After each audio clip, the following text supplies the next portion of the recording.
ആ പെണ്ണെ വെറുതെ കള്ളം പറയാറുണ്ടല്ലോ. ഞാൻ എപ്പോഴും നിന്നെ വിളിക്കാറുണ്ട്, നീയാണ് എന്നെ മൈൻഡ് ആക്കാതെ. എത്ര തവണ ഞാൻ നിന്നെ വിളിച്ചിട്ടുണ്ട്? ഒരു തവണ നീ തിരിച്ചു വിളിച്ചാ? ഇല്ലല്ലോ. എടുക്കും തിരിച്ചു വിളിക്കാം അമ്മയാ.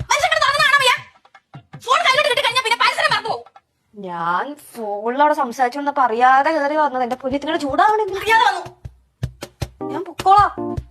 അയ്യോ എന്താ എടുത്തത്?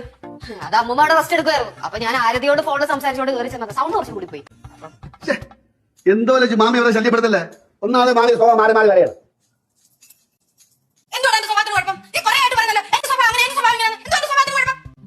അമ്മ 3:30 മണിയായ അമ്മ ഇത്ര നേരിട്ട് വല്ലതും കഴിച്ചാ?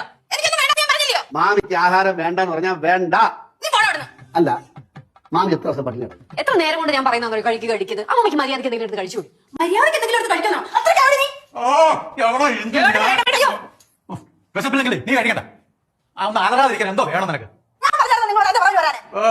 ഞാൻ ഫോൺ വിളിച്ചപ്പോ നീ ഇവിടെ ഉണ്ടെന്ന് എന്നോട് പറഞ്ഞിരുന്നെങ്കിൽ ഞാൻ ഇങ്ങോട്ട് വരത്തില്ലായിരുന്നല്ലോ. എന്തോന്നമ്മ എന്തോ നടന്നത്? എവിടെ കേൾക്കാന്നറിയോ? ഞാൻ വേണം തന്നല്ലേ വിചാരിച്ചേ. സത്യം വിളിക്കുന്ന വിളിയിട്ട് പേടിച്ചാണ് ഓടി വന്നത്. വളരെ കഷ്ടം തന്നെ നിങ്ങളുടെ കാര്യം. ഇവിടെ മനുഷ്യനുണ്ടല്ലോ ഓരോ കാര്യത്തിന് വേണ്ടിട്ട് നെട്ടോട്ട് ഓടേ. കൂടെ ഞാനും ഓടേ.